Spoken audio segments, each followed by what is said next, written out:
나무아미타불, 나무아미타불, 나무아미타불. 반갑습니다. 오늘은 육식으로 인한 각종 질병과 재해, 이러한 제목으로 말씀드립니다. 우리들이 육식을 함으로 인한 각종 질병과 재해가 일어나는데 그 내용을 말씀드립니다. 인간에게 생기는 알 수 없는 질병들은 사실 육식을 즐기는 데서 오고, 인간에게 생기는 알 수 없는 그러한 무수한 질병들은 사실은 우리들이 육식을 즐기는 데서 오고, 세상이 날이 갈수록 황폐화되고 흉포화되는 것은 바로 그 육식이 원인이다 하였습니다. 나라들끼리 서로 전쟁을 벌이고 정신병 환자들이 갈수록 크게 늘어나며 각종 천재지변이나 재해가 빈발하게 일어나는 것도 육식에서 온다 하였습니다. 성인들께서는 다음과 같이 말씀하고 있습니다. 동물들은 사람보다 업장이 두텁고 무겁다 하였습니다. 그것을 먹으면 사람보다 업장이 두터운 그러한 육식을 먹으면 동물의 나쁜 업장이 사람에게로 옮겨오는 것은 물론이거니와 그 동물의 습성이나 근기도 우리 몸속으로 따라 들어온다 하고 성인들께서 말씀하고 있습니다. 동물의 근기와 습성은 인간보다 더 어리석고 혼탁하며 탐심이나 진심이 아주 더 많다 하였습니다.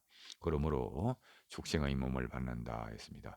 그리고 육식을 끊기가 참으로 어렵다 했습니다. 우리가 일상생활에 함에 있어서 육식을 끊기가 참으로 어렵다. 특히 한국 사회에서는 더더욱 그렇다 했습니다. 육식을 끊는다는 것은 어느 정도의 사회적 불이익을 감수해야 한다 했습니다. 왜냐하면 동료들과의 결속이나 유대가 느슨해지면 물론이거니와 또 사람들로부터 튀는 사람이라느니 또는 모난 사람이라느니 피곤한 사람이다 하는 등의 말도 들어야 한다 했습니다. 동료들과의 관계가 소원해지고 정보를 공유함에 있어서도 뒤처질 수밖에 없다 하였습니다. 그럼에도 불구하고 우리는 육식을 하지 않도록 노력을 해 나가야 한다고 성인들께서는 말씀하고 있습니다.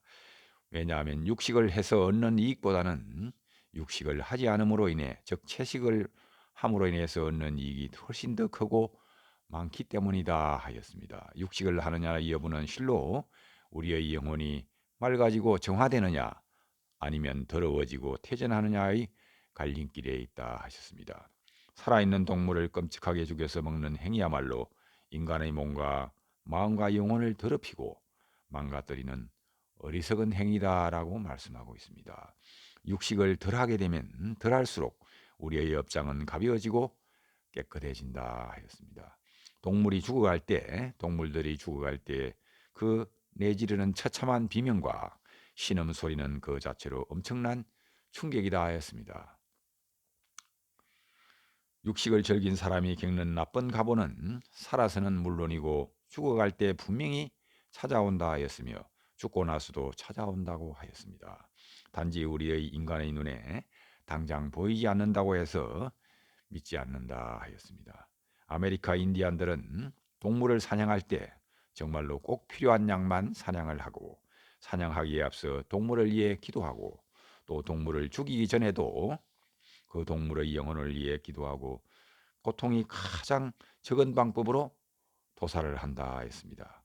그리고 오래 죽이기를 하지 않고 단번에 생명을 끊는 그러한 길을 선택한다고 합니다. 그런데 우리들은 재미 삼아서 또는 취미 삼아 아무 생각 없이 인간으로서 우월감을 자랑하기 위해서 사냥을 한다거나 낚시 등을 하는 등 살생을 밥 먹듯이 하고 있으니 이는 참으로 안타까운 일이다고 성인들께서는 말씀하고 있습니다.